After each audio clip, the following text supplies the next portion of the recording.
Pal number one. So welcome to your reading. We're going to look at your creative talent today. So as I was trying to start your reading and pull some cards for you, the cards just kept flying out in like huge chunks, and it was starting to frustrate me because I was like, this is too many cards for one part of the reading. Like I was rejecting how much abundance the cards were giving me and how many messages they were giving me. And I realized, and then I started getting really kind of actually tense and annoyed.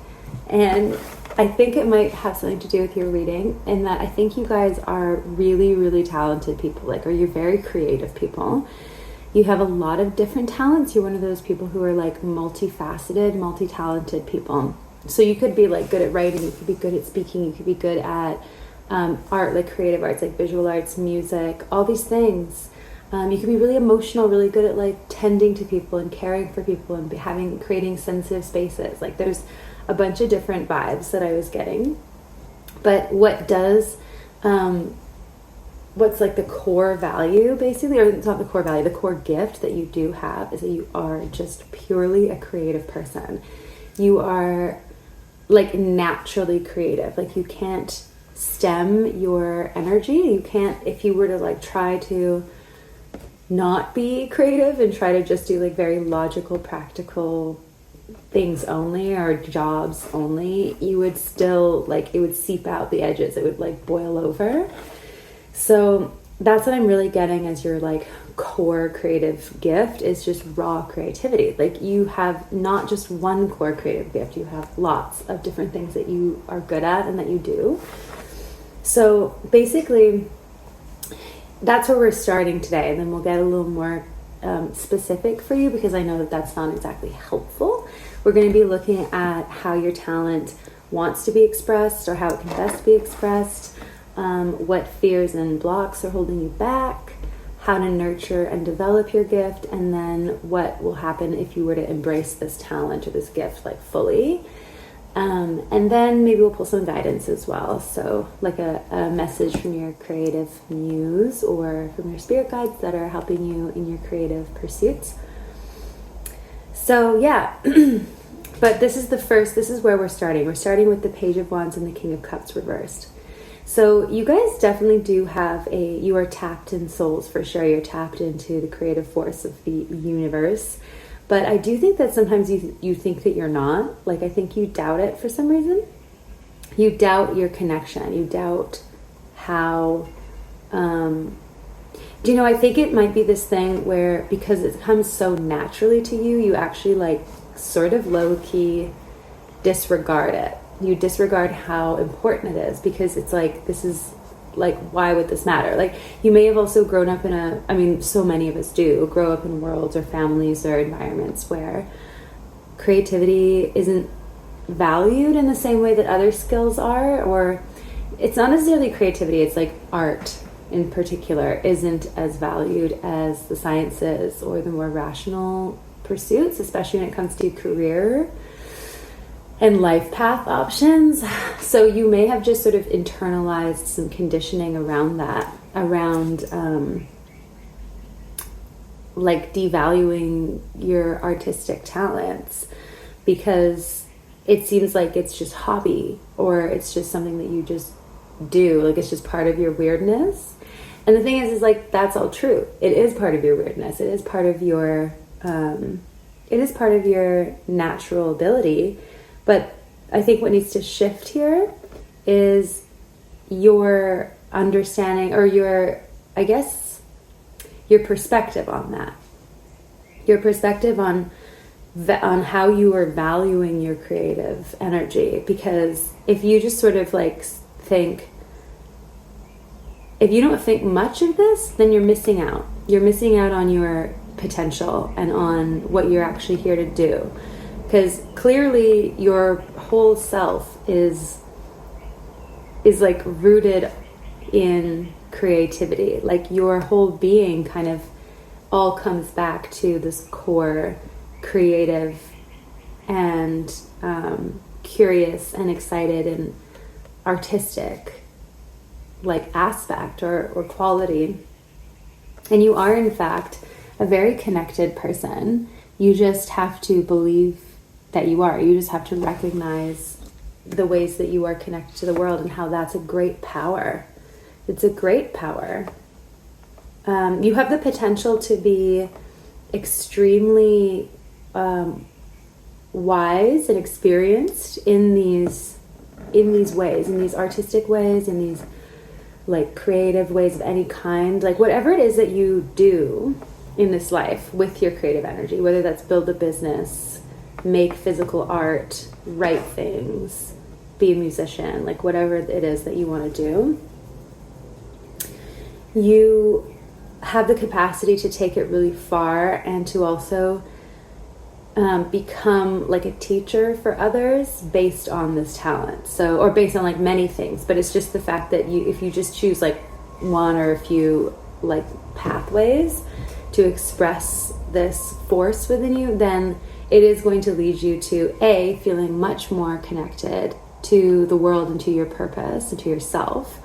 But it's also going to allow you to finally step into the full leadership role that you have the capacity to fulfill. So you can, like, you're supposed to be a teacher, like a great teacher, or somebody who is, even if you're not teaching people directly, it's like you will hold a wisdom space, like you'll hold like an eldership kind of role for others who are also learning, like for people who are the next generation or next generations, if you know, depending on how long this goes on. But yeah, so that's really cool. Let's get some more cards on like exactly how this wants to be. What is this talent? Let's choose one talent, the one that has the most potential. Let's see what comes out, or that has the most kind of energy and life behind it for you.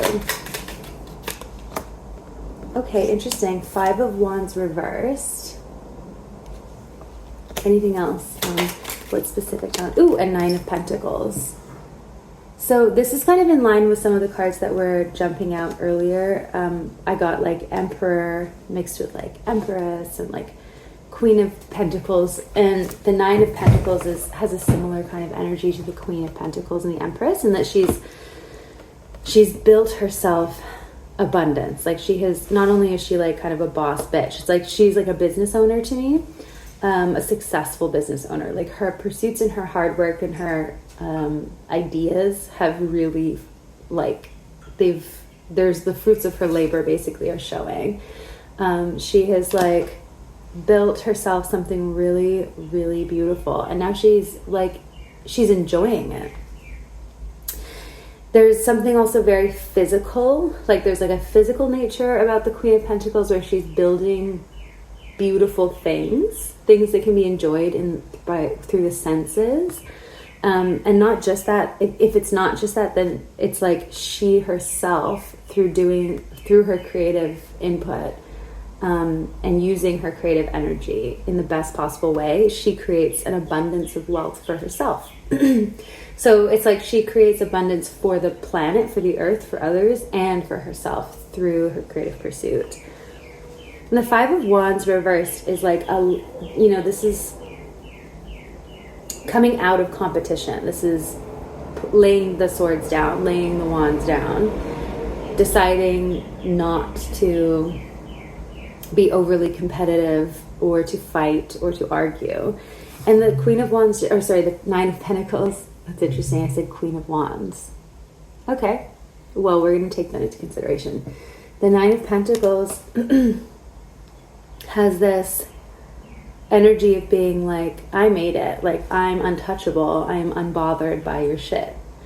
So really interesting, like why this message came up when we asked for a little more clarity on which creative talent wants to come through. But I guess let's roll with it. I think you guys, what the message is that's coming through, like it's not just your creative talent that wants to be talked about today. It's actually the fact that you already know who you are, and this is about confidence. This is about confidence and about just following your heart and your desire, your urge to create in whatever way you want. So let's say you have an idea or a calling, something that's been like nudging you for a long time, or a dream that's been swimming around in your mind for a really long time, and you may have already started on it. You probably have, actually. This is about like believing in the path that you're already on, because it's clearly leading to success.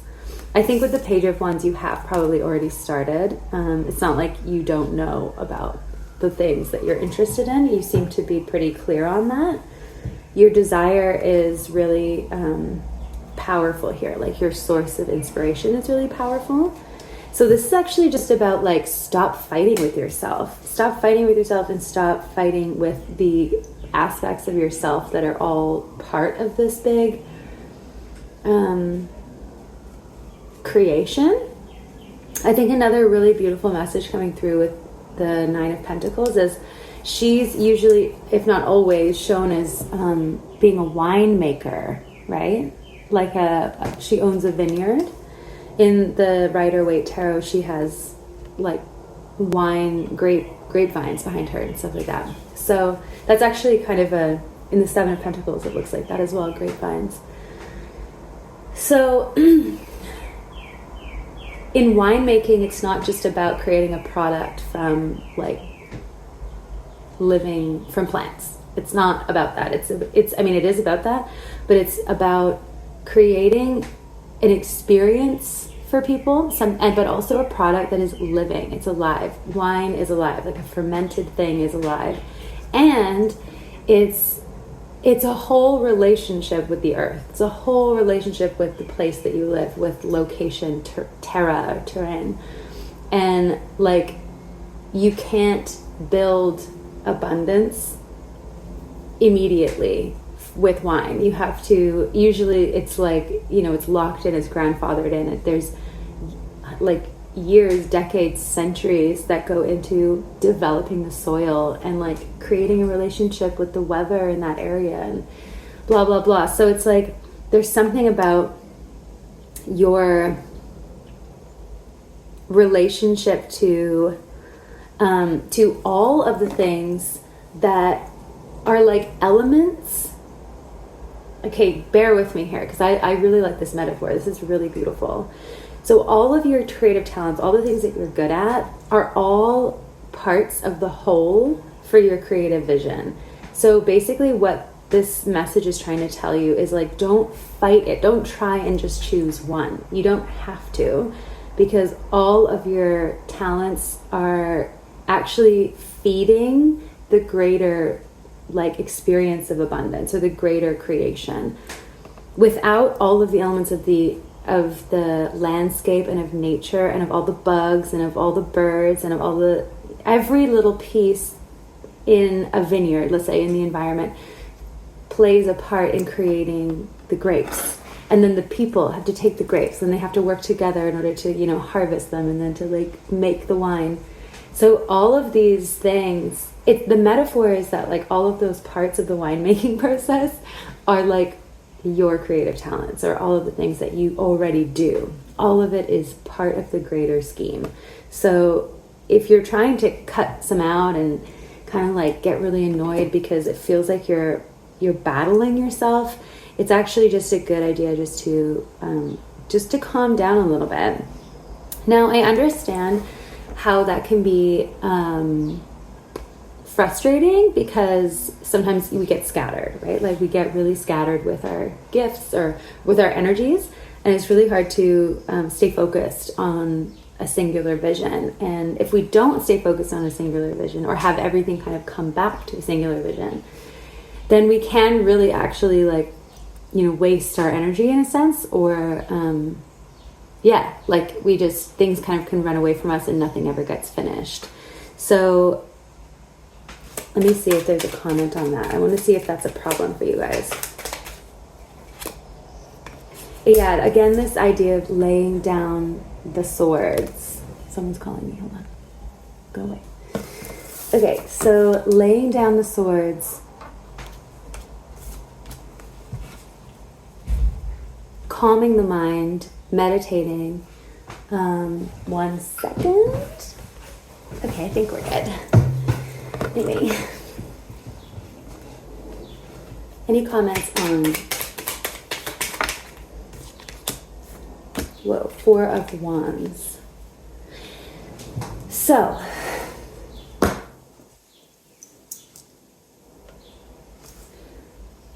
yeah, definitely the message here is to move away from stressing out about your creative pursuits and how, what you need to be doing instead of the things that you're already doing.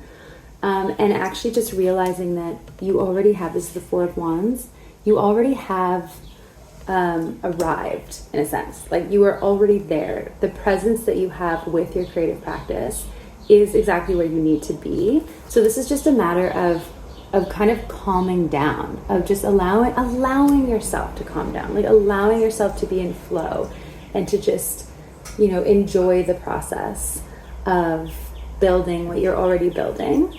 And if you keep fighting with yourself and stopping and starting, it's going to just make your life harder and this is the thing, the original message I had, right? Which was about like, you can't stop your creative flow. You guys can't. There's no way. So you might as well just make it easier for yourself by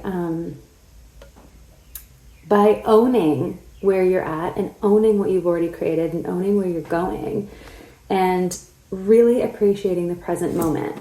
Like this is I think where the magic is by you appreciating yourself, appreciating the things that you already do, your uniqueness, seeing that as a power, as something to be celebrated and really revel in it, revel in your uniqueness, revel in your ingenuity, revel in the way that you do things, because the way that you do things is really beautiful and sensual and connected and unique, and you create really beautiful things from that space.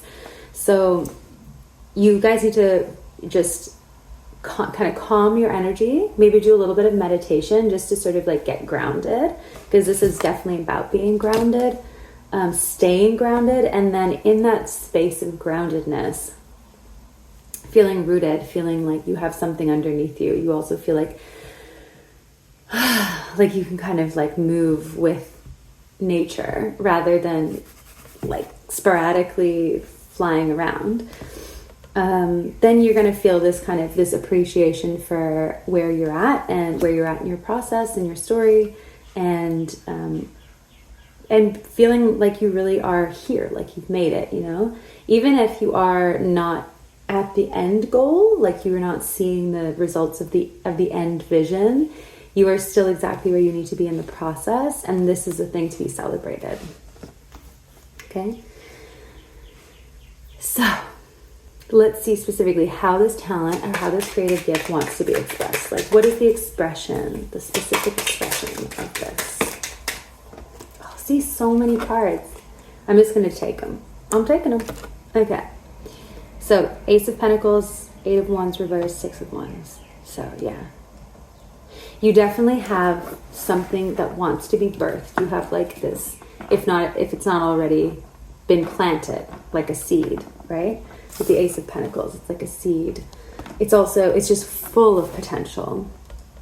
But the Ace of Pentacles is also a promise. It's just like a seed, although some seeds, don't come to be.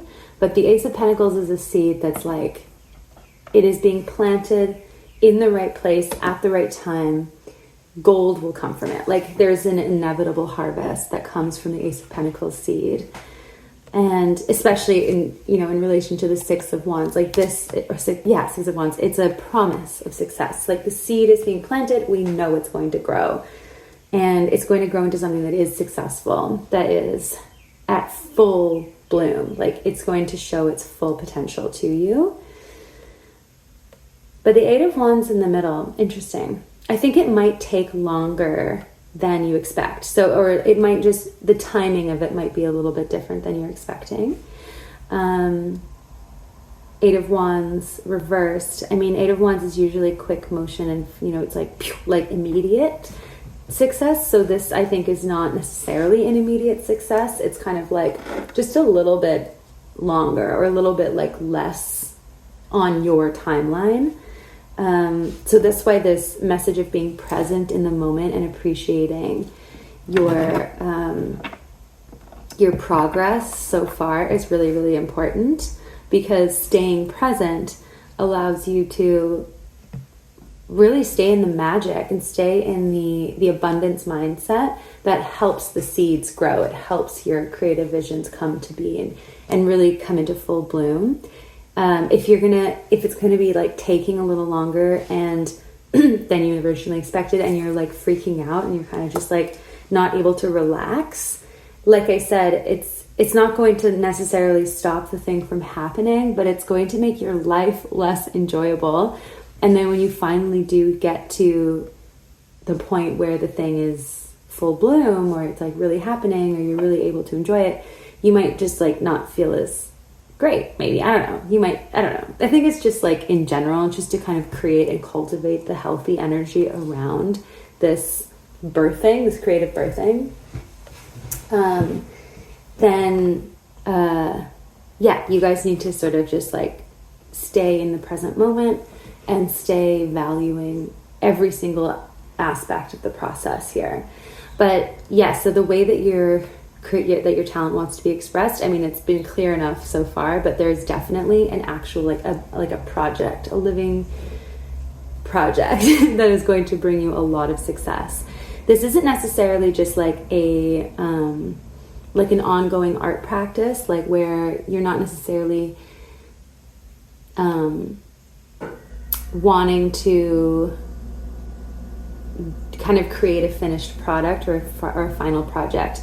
Like some people might just want to like continue on expressing like through painting, and they don't really have any like big plans about creating like a big show at the end of a year or the end of 5 years or something, or having like this big collection of artwork. They just want to keep painting and see where it goes. You guys have like you guys have an idea that wants to become something physically real. By physically I mean like it is received by others, it brings in money, like it's a thing that can be shared. It's like an asset that can be shared, or a thing, right, of some kind. Even if it's online, it's still a thing. So you guys have an idea, and you have already planted the seeds for it, and it's going to come to fruition. It's just inevitable, and it's going to build you great abundance, great recognition, but it just might not grow as quickly, or actually I'm getting also in like the direction you expect. Just like how you might plant a seed and then, I don't know, a plant grows in like a funny direction that you weren't thinking. But you have to trust that process of growth and allow it to show you what it wants to become. But trust in your vision, trust in the energy you've already put in, because it is absolutely going to pay off. It already is. That's what I'm getting with the Four of Wands. There already has been like life coming from this thing. So don't freak out, okay? So, what blocks and fears are getting in the way of this thing? Okay. Oh, Two of Cups in reverse. So, there's an intimacy, there's a fear of intimacy. This is really interesting. I kind of resonate with your reading. We're kindred spirits, I think. So, Two of Cups reversed is a fear of intimacy. What else? Oh, Eight of Cups is on the bottom of the deck here. So, okay, it's like a lack of commitment, or a fear of commitment. And I really love when relationship dynamics come into discussions about creativity, because I personally think that our creative practices and our creative energy is the same energy that we express through relationship and through love and through devotion. Like, it's all intertwined. And spirituality, creativity, and love, like they're of the same core.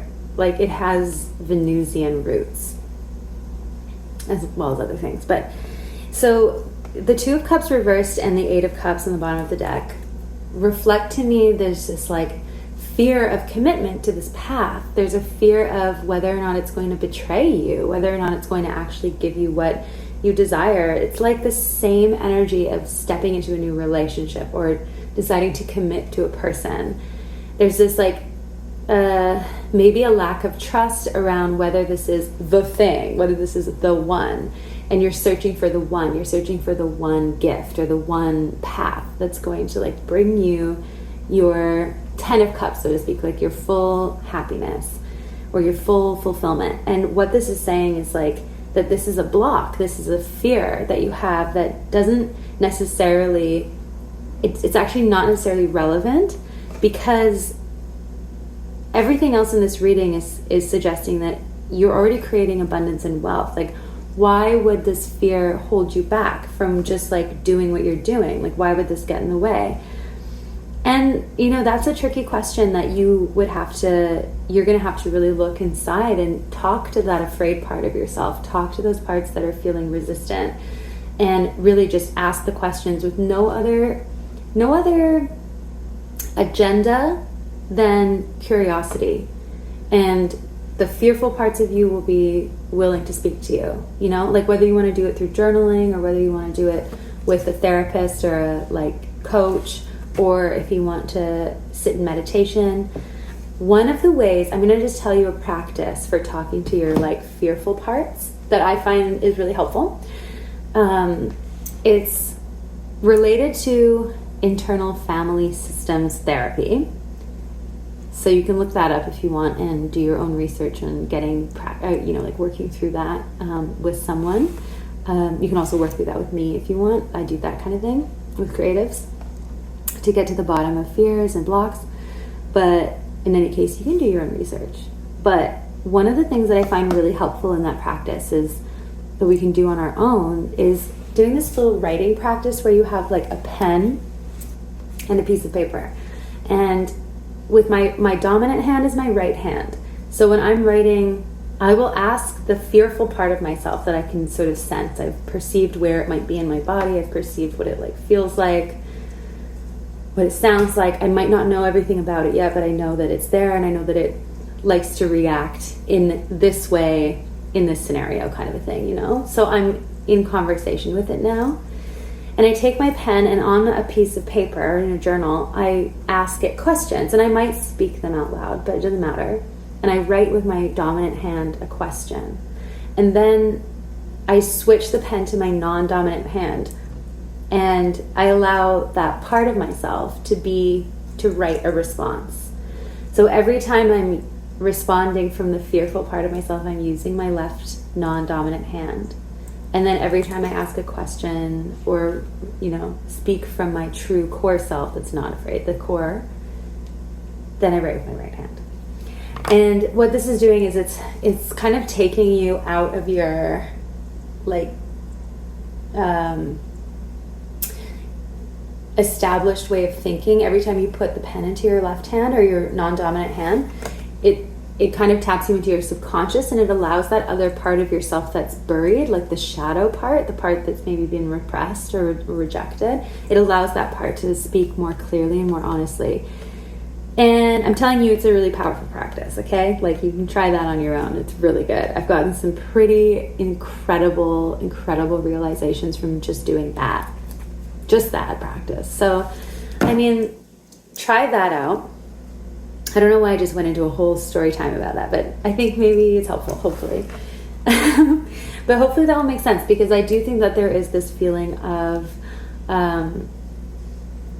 lack of trust. You like don't actually fully trust. Oh yeah, 6 of Cups. I've just been randomly shuffling these, and 6 of Cups reversed.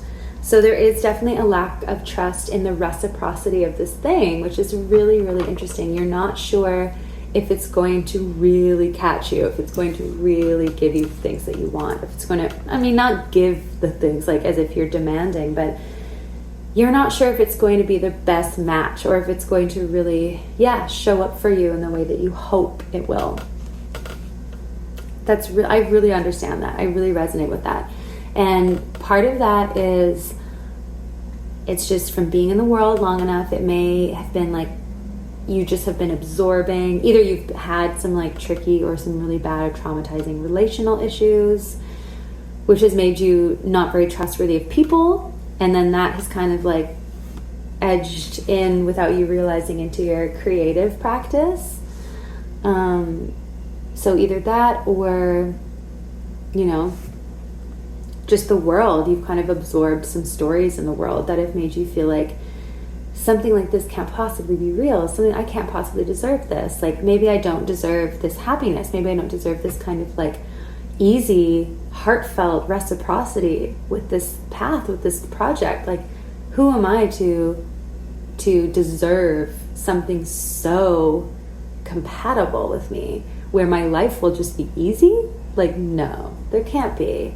Like, I can't possibly deserve that. That's not possible. Well, let me tell you, it is, and you do deserve it. And you might be dealing with some like really, really old beliefs there. Like, you might have, that might be intergenerational. You know what I mean? That might be things that are handed down from your ancestral line, beliefs about what you deserve.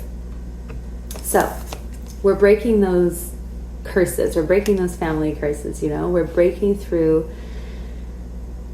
mindsets around poverty, emotional poverty. I'm not even talking about money poverty. That also could be a thing, but that didn't come up here. This is an emotional issue for you. This is like emotional poverty trauma. Like, let's just let that sink in. And because you don't trust the emotional reciprocity of this creative path. You may also think that it might drain you. It might drain you of your life force. It might drain you of your emotions, because everything else that has been supposed to come into your life to make you happy, like relationships, that is supposed to have like an emotional benefit, has maybe done that. It maybe has drained you, or maybe it has hurt you, or it's just not been the one. So you've lost some faith. But I'm here to tell you that this ain't that. This has so much pure energy, and it's success. So you're going to work on those fears and blocks to understand them. We're not trying to like eradicate any parts of ourselves. We're not trying to dismiss any very, very real, very understandable parts of ourselves. We're just going to understand them. We're just going to understand them and like have compassion for them and see them and go, oh, wow, yeah. Wow, that's so real. And you know what? That I totally get why you feel that way. Fearful part. But you get to have a rest now. Like, you don't have to drive the show anymore. In fact, I'm not going to let you drive the show anymore, because your job is to rest. Your job is to not be ruling my life anymore. And we're going to try this other way where I'm confident and you are a little quieter. You can just be in the background, right? That's what we say to those parts of ourselves. And it's hard. I know. It's hard. But every little step, every little time we do that, every minuscule like attempt and conversation we have with ourselves, it gets us a little closer, and that's everything. That's the only way. So how can you nurture this gift? Okay, hope and faith. Big deal here with the star. So hope and faith, and letting go of guilt, letting go of shame. That's a big deal. Shame around what you deserve, shame around taking up space, shame around shining. So this is really interesting. Like, you just have to, the only thing you really need to be doing right now is continuing on what you're doing and balancing that out with inner work, especially work around internalized shame, toxic shame that you might be carrying around what you're able to do in the world, and then also your emotional relationship with your own desire, with your own dreams, like allowing yourself to believe that you are manifesting in your heart's desire, and that what you are going to bring in, that you are worthy of, like those kinds of things. That's really what you're being asked to do, is just internal work. But in other, like, it's not going to, if you don't do enough, like, don't think of it as this thing where you have to like do, you have to do this amount of work, you have to be perfect and like and solve yourself or fix yourself in order for this to work. No, this is happening anyway. But in order for you to receive it fully, and then hope, and to really plant it in and make sure it stays and that it keeps it keeps building from there. You do want to be in a place emotionally and mentally where you respect yourself and you honor your success and you honor what you created, and you have to get the fears out of the way so that you can really feel and embody that sense of reciprocity and that sense of gratitude in yourself and in the world, and how you deserve to be here, you deserve to belong here, you do belong here, and what you create and what you put into the world is of great value, not just for yourself but for others, like for the world that it is in. Like it replenishes the world, just like the way that, you know, tilling the fields in a way that's conscious and understanding of all the beings in that environment actually continue, like it creates abundance in the soil. It allows the soil to stay fertile, right? So this is all part of the work that you're doing. And you can nurture your creative talent, you can nurture this project by staying in touch with your spiritual aspect of yourself, your spiritual life, your spiritual connection. And there's a huge message around faith and hope, and not a blind faith thing, but really just tap into your belief in spirit guides, God, the gods, anything like that, in the universe, in how the magic of the world, and keep your eye on the prize, so to speak. So the other message with the star that I'm getting is, don't be looking at your feet, don't be like worrying, don't focus your energy on worrying, focus your energy upwards in a sense, like towards the horizon. Keep your eye on where you're going, not on where you've been. Keep your eye on the beauty that's ahead, the light that's over there, the freshness, the expansiveness that is beyond, that is in front of you. Don't stay focused on, I feel so bad about it. You know, like, don't be doing that. Or like, you know, this thing I did in the past didn't really work out. Like, no, don't be wasting your breath, your energy. That's just not going to help. It's just not going to help. It's just going to either slow things down or just make you feel like shitty. So, 7 of Pentacles for your last message here. You're building. It's already happening. You're building your world around you. It's like a nest, and it's like a palace. Like, you have got this. Don't worry. Okay. This message is really long, but whatever. Lucky you, I guess. So the impact of embracing your talent. Okay. You're going to be finally... Okay, let's see if this is about you or somebody else. The impact of them embracing their talent. Oh, interesting. What is the impact? Whoa. Interesting. Okay, so we have like a lot of reversal here, but it's all energy that you kind of want them to be reversed. So, I don't know if you can see this. 6 of Wands. Sorry, 6 of Swords, 7 of Swords, 4 of Cups, all reversed. The impact of you embracing your talent is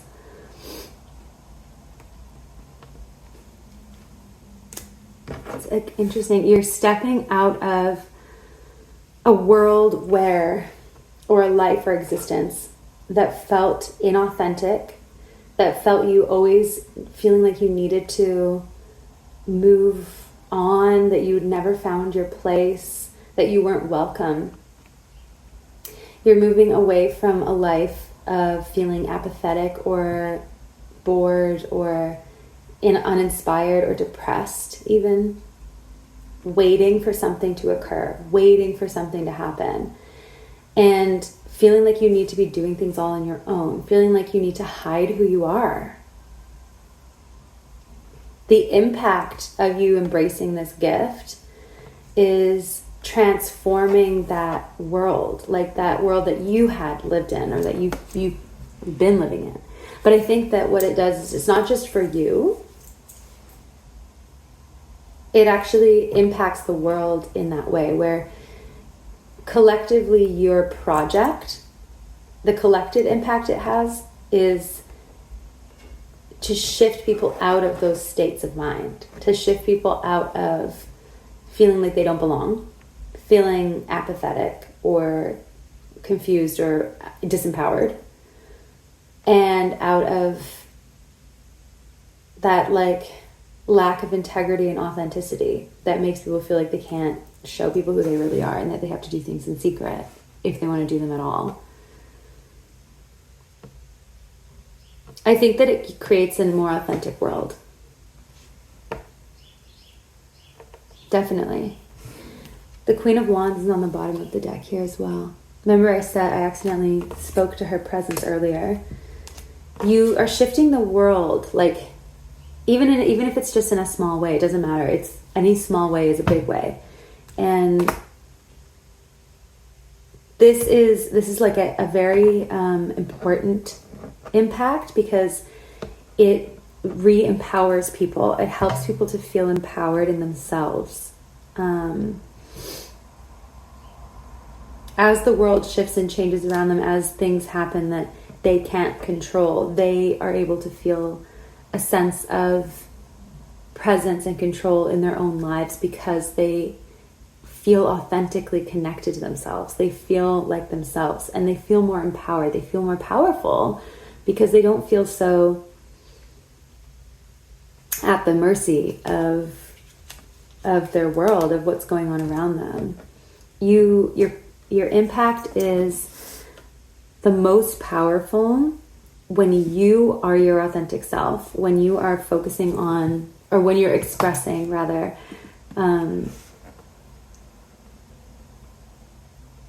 the importance of being visible, when you are allowing yourself to be visible.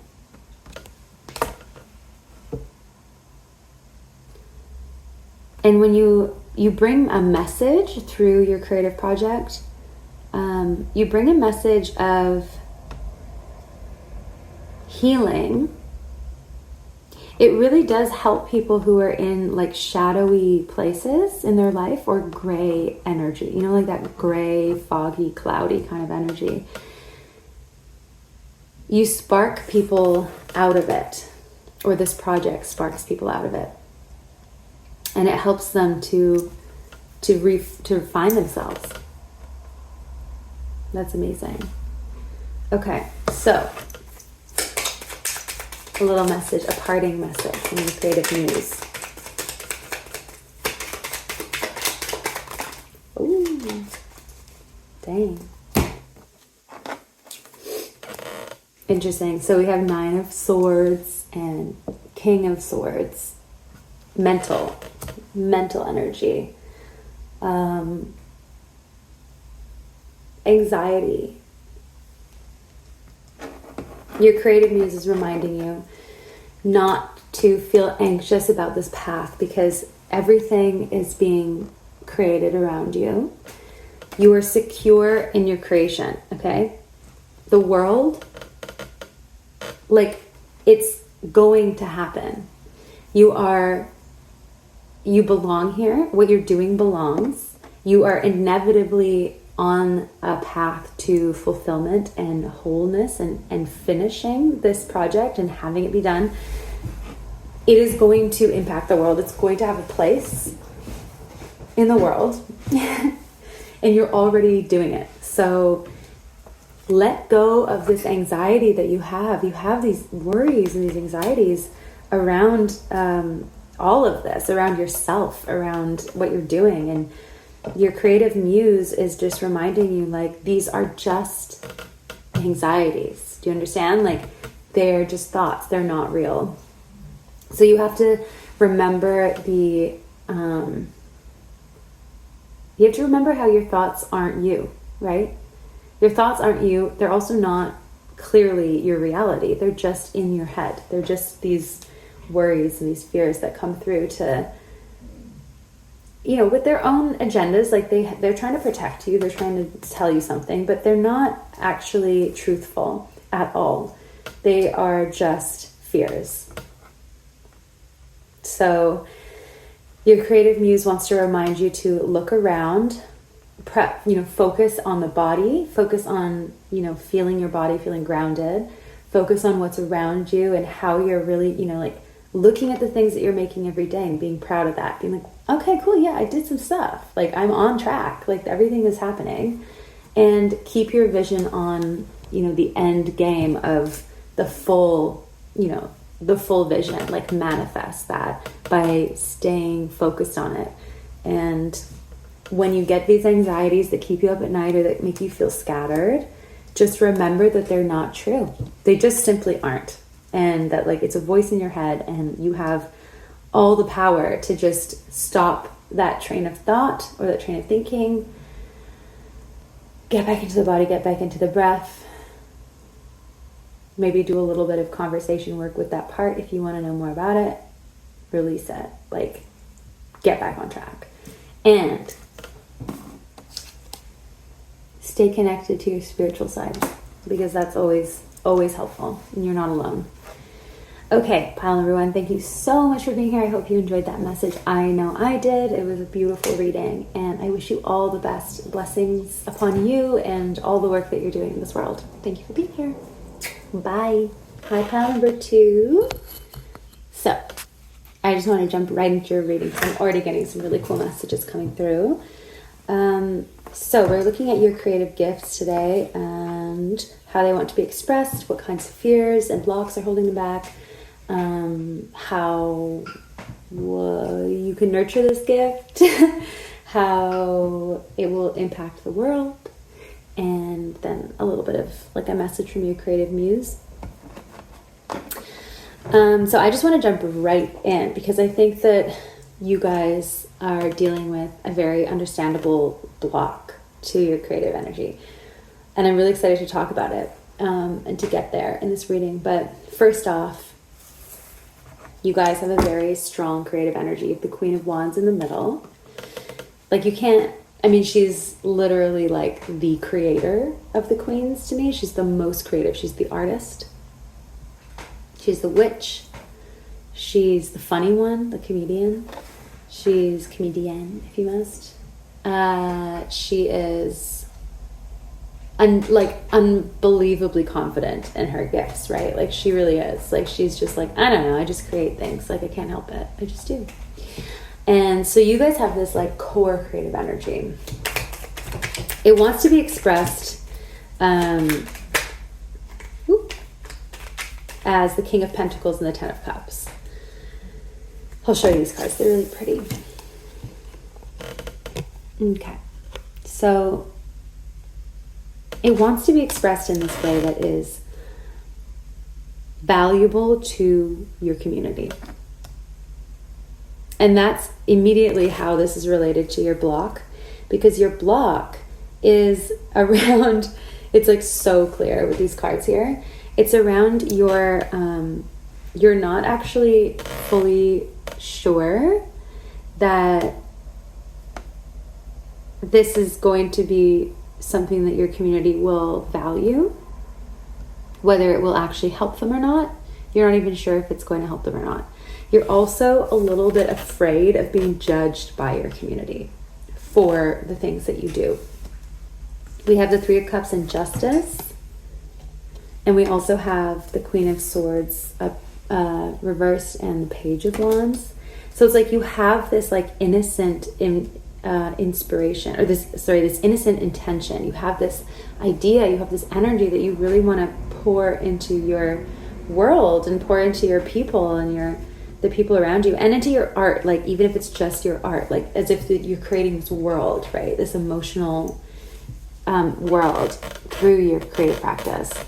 You're not entirely sure that you got it right. You're not entirely sure all the time that your community will even appreciate it, or whether it's going to benefit them at all. And you're really worried of being judged. And I think that the worry of judgment, or the fear of judgment, is around, like, I can imagine this being like a fear of being canceled because of justice. It's like, it's not just like rejection. It's the fact that you might be seen as being like somehow bad or wrong, or like against fairness or against justice in your community by being by doing what you do, or by creating this, I think, it's not even necessarily like a project that we're talking about quite yet. We're talking more about like you having a presence, right? Like stepping into your creative presence, like your power, your creative power, and owning your creative power and showing up as this like bright, expressive being. And you're actually really afraid of how you're going to be judged. I think you might think that people might think you are being selfish, or that you're setting yourself apart from the group in a way that's like somehow worthy of judgment and worthy of being punished in some way. And so it kind of keeps your energy contained. It keeps your energy hidden under a veil sometimes of what you're actually capable of being, because we have Page of Wands and Queen of Wands.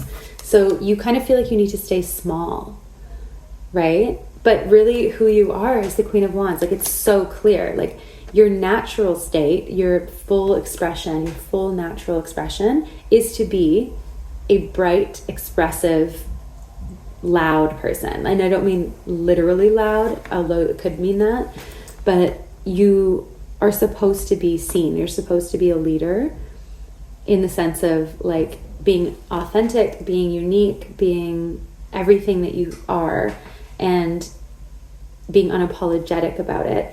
And people can either I'm hearing like follow, get in line. It's not about that. People can be into it, or they don't have to be into it. And that's, I think, where you're supposed to get to mindset wise, is changing your mindset around how much value you place on your community's assumed impression of you, or their assumed opinion of you, and how much power that holds. Like you have the ability to shift your mindset around like how much power you're giving others, in terms of letting them rule, basically letting them rule your expression.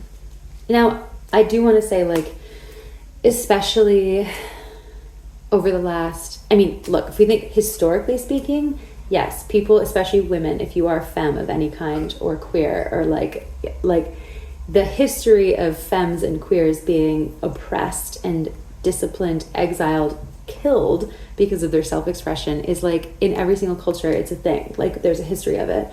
It's like deep in our bones. And so outside of even that, even in the last like 5 to 10 years, like, during the pandemic, I'm pretty sure we all remember how real cancel culture was, how intensified it was. Like, people did not feel safe to express themselves completely honestly, right? And sometimes that is a social service that we're like we're not neutering ourselves, but we are being considerate of others while we express ourselves. And then that in itself can be a little bit of a tricky thing. Like I feel like the people tuning into this reading understand the complexity and the nuance of free speech and of free expression, and how but the thing is, I think what you guys need to remember is that no one's perfect. We live in like an ecosystem with each other. Like we live interconnected. There's no way to escape that. You do have responsibility. You do hold accountability for the things that you do. You're allowed to make mistakes. I think these might be things that you guys need to hear. So that's why I'm saying them. But if not, I'm just going to say them anyway, because they're important. You're allowed to make mistakes. I think you guys might think that you're not allowed to make mistakes, or that if you did, let's say you made a mistake, quote unquote mistake. And by mistake, I mean you step on someone's toes, you speak too loudly, it hurts their ears, metaphorically speaking, you know what I mean? Like, these are the kinds of things that you think are going to leave you exiled, punished.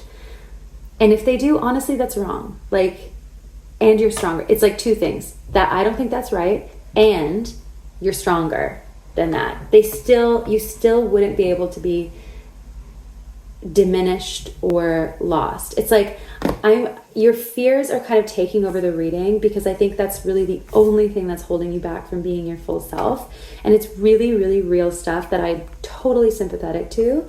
And it's really important to talk about these things. Like, there's so many roots underneath a fear of showing up authentically in community. It comes from the fear of exile, of being pushed out of your community and losing connection. It's rooted in the fear of harming others. It's rooted in like so many things. And it's really complex, and it's allowed to be complex, and you're allowed to be complex. So this is not critical at all. I'm just saying, like, if you do have lots of different feelings around this, it probably is actually even deeper than you even realized. The root of your fear is based in really, really understandable, real things. But that does not mean that you have to stay there. It also doesn't mean that you should stay there. You should not stay there. You should have conversations about this stuff with yourself and with other people, and you should slowly but surely expand into your full presence, because that's what the world really needs. One second. Okay. So, yes, how your gift wants to be expressed. Again, we have the King of Pentacles and the Ten of Cups. Your gift wants to be expressed in its fullness, in its most fully developed form. And it wants to be shared with your community, or with communities beyond yours. Like, it doesn't matter, but basically your creative talent, or your creative energy, whatever it is that you do. I mean, I see if I can get any specifics on that. But it really is supposed to be something that feeds your community, and it can only happen when you are allowing yourself to feel fully expressive. And we have the Four of Wands under here, I just realized, which is like one of my favorite cards of community, celebration, heartfelt connection, being proud of yourself for how far you've come, like gratitude, all these kinds of things. It's about the heart space as well. So I do think you guys have a heart-led energy, something that really helps people to feel connected to their own sense of belonging, and their own hearts and their own creativity. So let's get a specific on what this gift might be. Okay, Eight of Wands, Ace of Cups.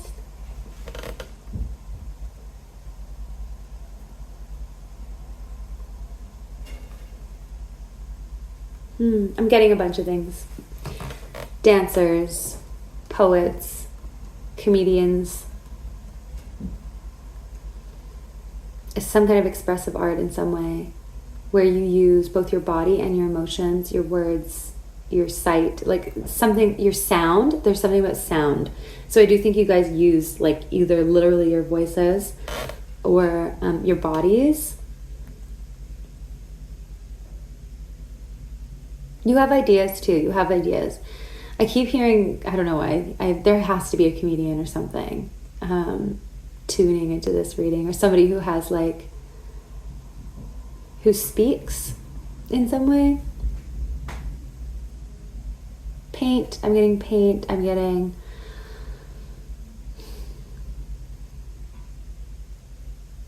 words.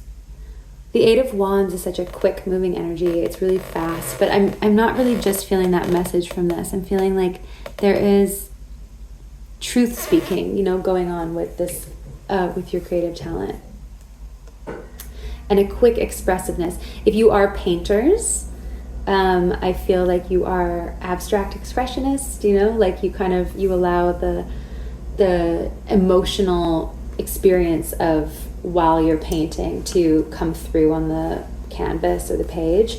You allow that expressiveness to really be the core value of your work. I think no matter what you guys do, that is the core. It's expressiveness, it's quick, it's bold, it's very much coming from a pure emotional place within you, and it just like immediately comes out. It's like an immediate expression.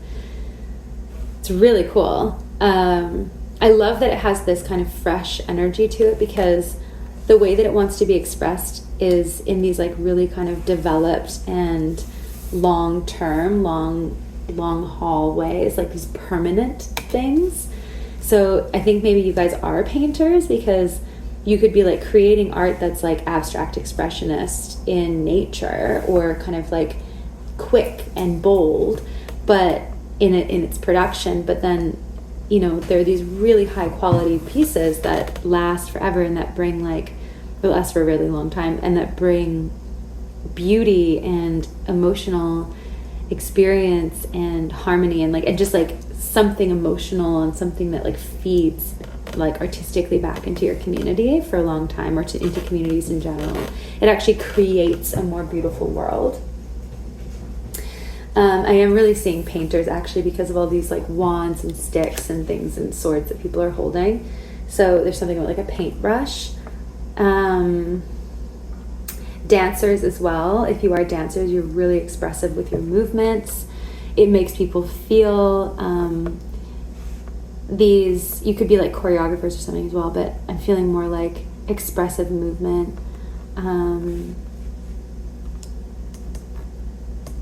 It's reminding, I wonder if one of my friends will tune into this reading, because she does both of those things. So that's really interesting. Okay, so that's what I'm getting so far for that. I think that feels really right to me. It feels really like, it feels really like good. I'm tapping into your energy right now, and it's like, God, it feels so good. You guys are pure artists. Like, really, like you really just are. There's nothing you can do about it. Sorry. You is artist. So how can you nurture and develop this gift? You can't help but create things that benefit the world and that bring wealth and beauty into the world. Like the King of Pentacles is like Midas. It's like everything you touch turns to gold. So whether you sell your work or not, it's like, it doesn't really matter. Like you are just, ooh, Queen of Pentacles. Interesting. She was in reverse, and we'll talk about that. But okay, so you have like the marriage of masculine and feminine, rounding out this message about building and bringing beauty into the world.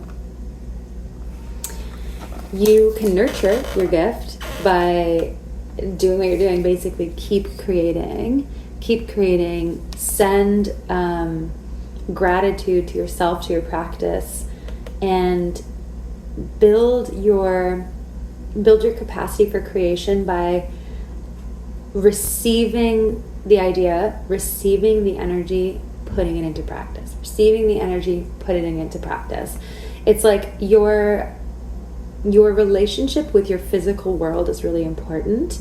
This also means caring for your body, caring for your mental health, and all the ways that mind, body, soul are connected. Having a mind, body, soul connection that is honoring every aspect of the self. Really caring for the body, caring for the inner animal as well, for the part within that's instinctual, that knows, the animal of the body, basically. The instinct of the body. The body will tell you what it needs, and you need to listen to that. You need to honor sleep, you need to honor rest, you need to create comfort around you that helps you to really like to have a healthy nervous system. You need to be getting massages, dressing beautifully, doing the things that make you feel, eating well, communing with nature, communing with animals. All these things help to keep you in a state of balance and connection with the planet, with the universe, with everything, with yourself. And that in turn helps, it will just allow for the creative energy to flow through you. Because you're the Queen of Wands, you don't need to fight for your creative flow. It just naturally flows through you. What you do need to do to nurture your creative practice and make things easier on yourself is to, like I was saying, care for your body, exercise, stretch, like do all the things that allow for the creative work to flow through you more easily. And really, really honor the things that you do create, respect the things that you create, allow them to beautify your world. Allow yourself also, I'm getting to create for the sake of beauty or for no reason at all. You don't need to have a purpose. You can just effortlessly create things. There doesn't have to be a big grand master plan. You can just birth things into being for the sake of it. And that's part of it. That's part of nurturing this beautiful energy that you have access to at all times. So yeah, a mindset that you're really being encouraged to step into and to nurture is one of self-appreciation and self-care. Self-care is really, really big for you guys. Honoring what you've created, honoring the beauty and the bounty of what you are capable of bringing to this world. Gorgeous. What's the impact? Oh my God, the Empress. Amazing. Amazing. What is the impact of your talent on the world of when you embrace this talent? What will it create in the world? What will it bring to the world? The impact. Oh yeah. Too many. Okay. Two of Swords, Knight of Pentacles reversed. Lovers reversed. Bottom of the deck. Okay, well, so first of all, I was really on point about this whole like self-care, nurturing, creative, like flow thing that you have going that you can't even, there's nothing you can do. Sorry, like, you know what I mean? Like you are creative, like you're an artist. It's natural for you. I think you already know that. That's the thing. You already know. The block and the fear isn't for you guys around, oh, am I allowed to create? Like, can I do this? It's like, you don't need to hear that. What you need to hear is that your creative presence doesn't harm anybody. Like, you just need to be reminded and to work on this. I really do think, because you guys are really powerful and strong, I don't think I need to sugarcoat the fact that you need to seriously stop limiting your creative power, because it's not fair to you, and frankly, it's not fair to the world. Like, it's just not, I'm not being mad at you or anything like that. I'm just saying, like you'll get there eventually, but you just need to like shift your mindset around like what is worthy of judgment, I guess. Like, you know what I mean? Like, look at yourself. Like, you're not harming anybody. You are just beautiful creators. And the fear, excuse me, the fear and the block that you have, oh my God, that was crazy. Like, my throat chakra just like kind of scratched up. So this definitely is the message, like around what you feel you're allowed to express and how much you're allowed to express. Yeah. You think it's like illegal somehow, like with justice here. I'm just like, you think it's like somehow socially illegal to be as grand as you are, to be as like abundant as you are. It's like you have this secret about like how much you can create and how much you do create and produce creatively, and you're like, would that turn people off? Would that like scare people? Like, should I just like not be fully honest about my potential here, because like it might freak people out? And you know what, it might. Let me just look you straight in the eyes and tell you it freaking might. And like, that is funny, you know? Like, that's all. You just need to laugh about it. The Queen of Wands laughs at the people who can't handle her energy. She just thinks it's funny. Like, because she's not harming anyone. She's just being a creative mastermind. She's just like amazing. as she is, and life exudes from her, and that's all. And if people can't handle it, then your responsibility is to work on that ability to detach. You have to work on your ability to detach from the expectations and the responses of others. You need to detach from your need for them to approve of you or to have you or to like feel okay with you. You need to practice being it's almost like practicing being rejected and then being okay with it. Like, because if that's what's really at the root of your fear about like rejection, and then what's even deeper than that, well, it's exile and it's aloneness and it's never being heard, never being seen, never being valued, never belonging, right? Like, or having belonging ripped from you. Like, that's what's even more under the surface to a fear of rejection, right? It's a fear of exile and being alone. And like, that is so, honestly, it's quite beautiful when you tap into the deepest parts of the fear, right? Liberate yourself from it. Liberate yourself from, or by allowing yourself to go there, go to those depths, go to those, stretch in a safe space, like at home or with a therapist, stretch yourself into the experience of that rejection or the experience of that exile, and like be there for a sec, right? And then if it's too much, come out and then like revisit it again. And you can practice in the safe space how you're going to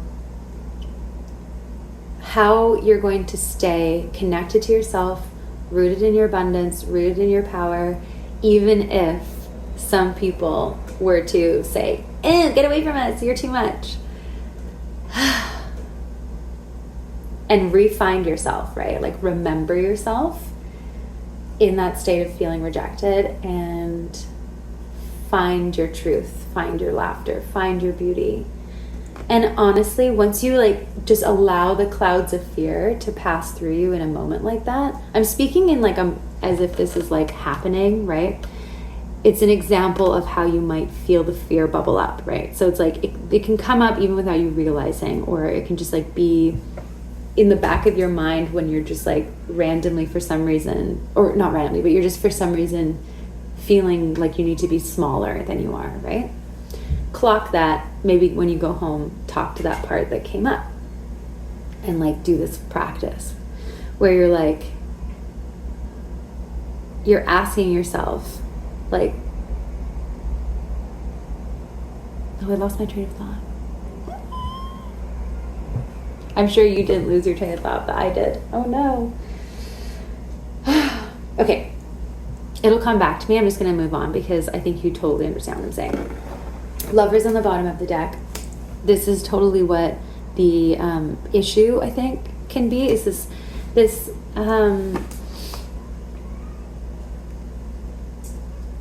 this issue around feeling like you don't have something that will catch you, like you're too big, you're too much, or the world isn't really going to receive, or that it's not the right time, that you don't really know how to present yourself. I think that's also the other thing too, is like maybe you don't know how to present yourself in a way that's going to ensure a healthy dynamic between you and others. Very interesting. So the impact of embracing this talent.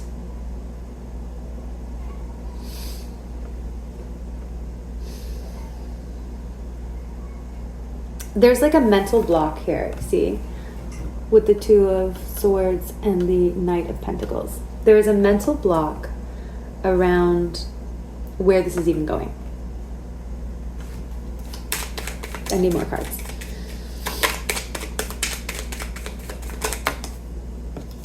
Okay, Six of Swords reversed. Pile number 1 also got this in their impact pile, so you might also resonate with that pile.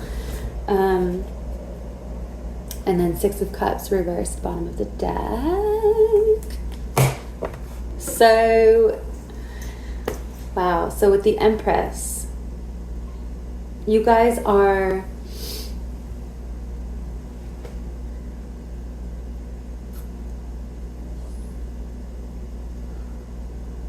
I think, yeah, this is about believing in yourself when other people don't. This is about seeing a path where there isn't a path.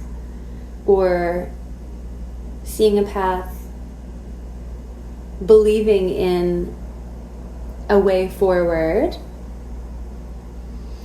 even if you're not being shown one. What happens when they step into their creative power?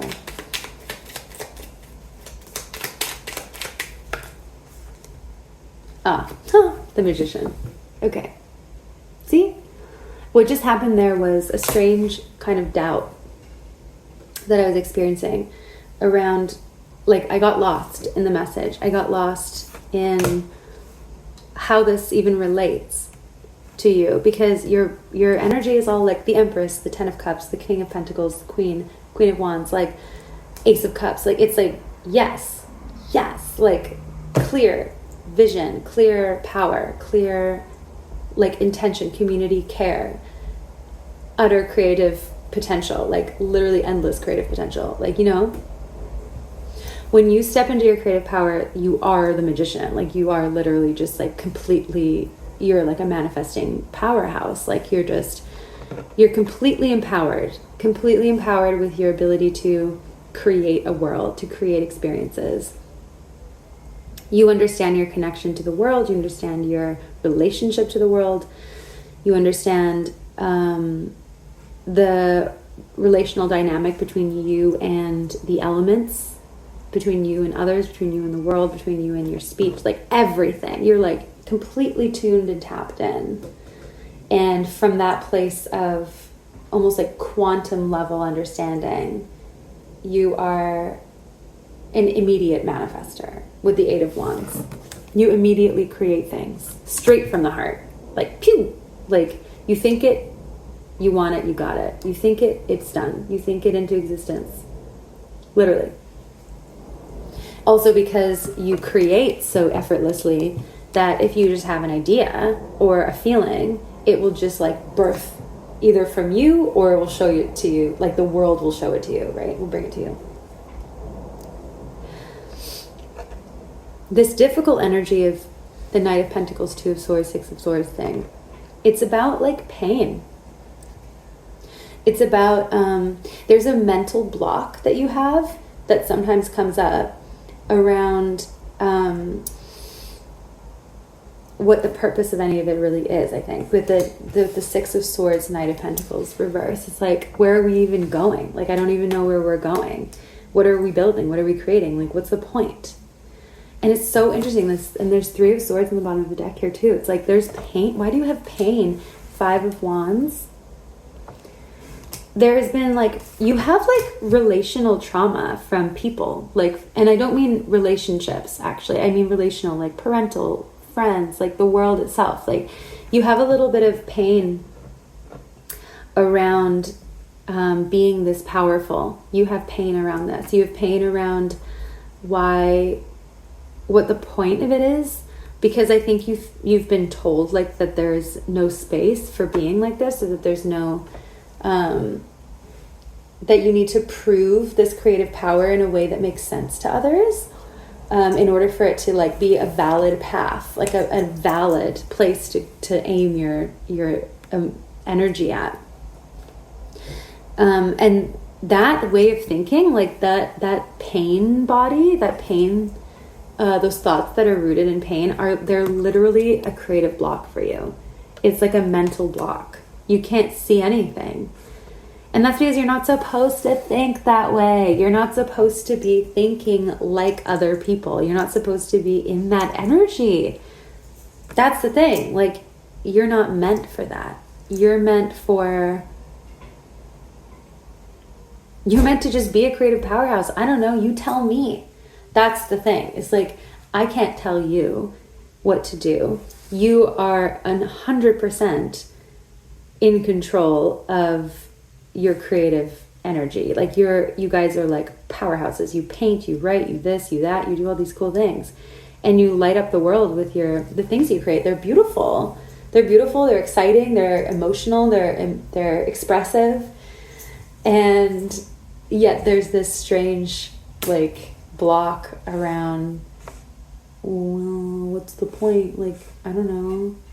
Like, it doesn't make sense to others. Who cares? Who cares? And you're not harming anyone. So stop thinking that you are. And let me also say, like, yes, some people are scared and put off by people who have like a big, bold energy, especially women and femmes. Like, if you have like a big, proud, creative energy, there will be haters.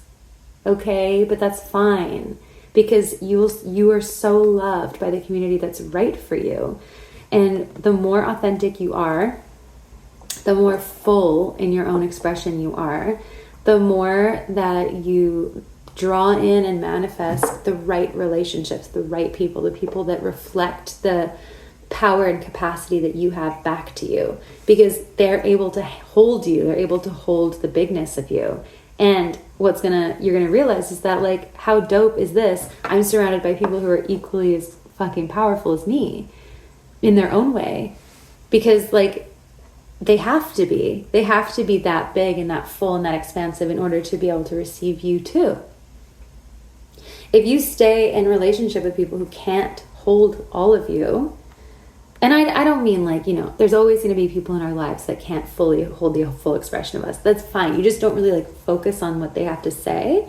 Focus on your own joy of expression, and watch how your community changes around you, and how the people that are really able to be there for you become a bigger part of your life. And stop worrying about where you're going with all of this, because I don't think it matters. I think you're supposed to just like create. Like I said, like just keep going, just create beauty. And like eventually as it unfolds, maybe you'll have some cool ideas about what to do with the things you create. Like maybe you want to do a show, maybe you want to like collaborate with people, like whatever. It doesn't really matter. You can decide to do whatever the fuck you want, because you're the magician.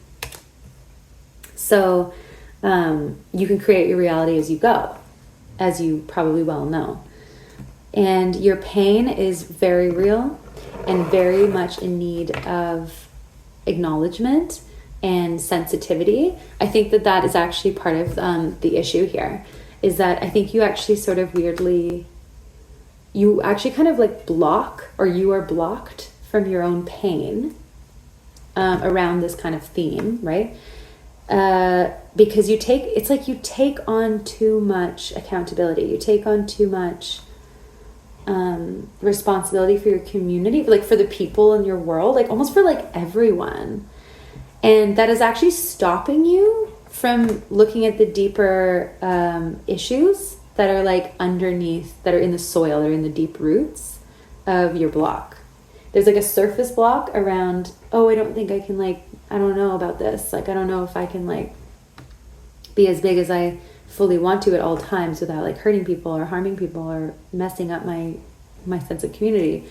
But there's actually like bigger, like not bigger, but there's deeper wounds even underneath that. With the Knight of Pentacles reversed, I'm really getting that like digging into the ground thing. Like we're rooting in real deep here. We got to get to the underlying blocks, because they're there, and there's something about feeling really really heartbroken.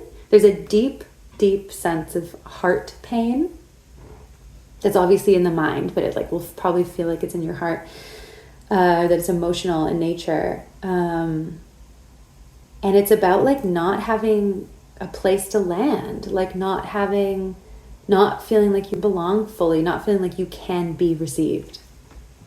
Okay, that's really powerful. We're going to just do one quick little message from your creative muse to end the reading. Message from the creative muse for that one or two. Message from the creative muse. Oh God. Whoa. Yeah. I felt really intense deity energy. Again, the Three of Swords ended up on the bottom of the deck.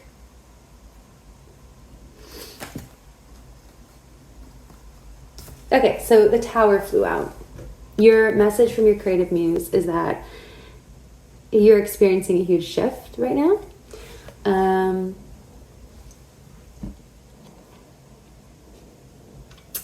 You are a changer and a mover and a shaker, as they say, and your energy is meant to be powerful enough to shake things, like to create changes in the world. So I can see why you would be intimidated by your own power in a sense, because you clearly know how impactful it is at a deeper level, even if you're not like fully aware of the potential of your power.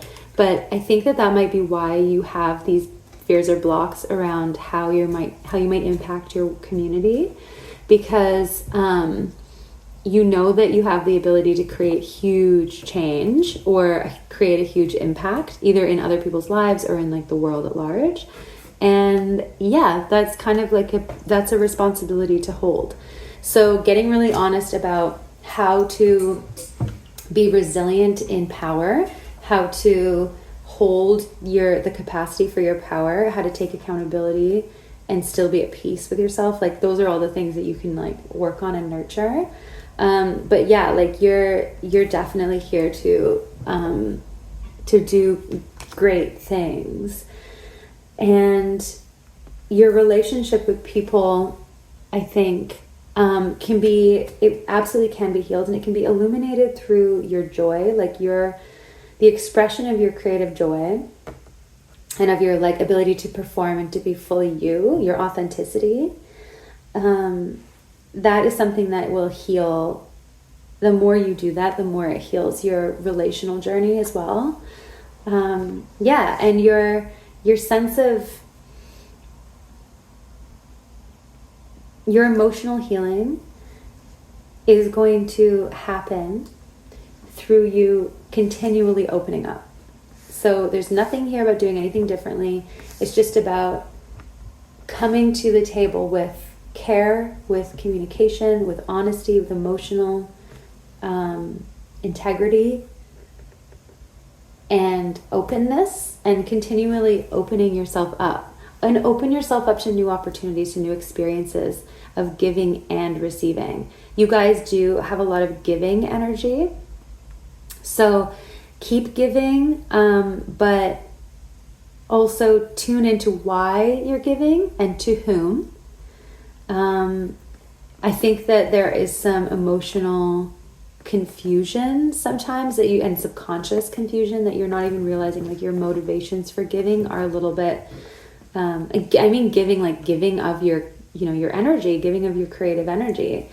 Like tap into why you might be giving in a certain way, because the emotional motivation underneath it, the subconscious motivation underneath that offering, underneath that givingness and openness might have something to do with a relational wound or something that needs to be, just illuminated and looked at. Yeah.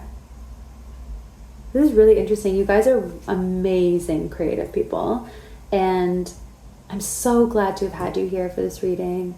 And I'm really, really sensitive to the things that you guys might be like holding and dealing with on the internal realm, and the subconscious realm. And I think that you are just doing amazing. You're doing an incredible, incredible job at being yourselves, and just keep doing it and work on those beautiful internal spaces of even, the shadowy parts of ourselves, the fear, and hold those parts of yourself with sensitivity, because they are so beautiful, and they feel these ways because they care, right? You are at like such a deep level. You're a caring person. You're a caregiver. You're a community builder, community care. Like that's what you're about. You're like a life bringer.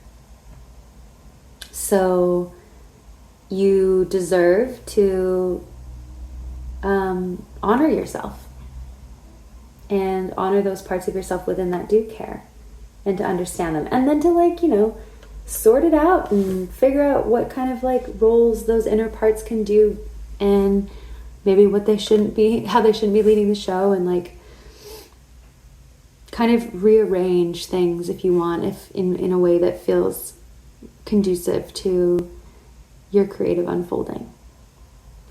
Over time, there's no rush. You're doing amazing. So just keep being you, and can't wait to see all the beautiful things that you create in the world. Clearly, there's just endless. So thank you so much for being here, pal, too.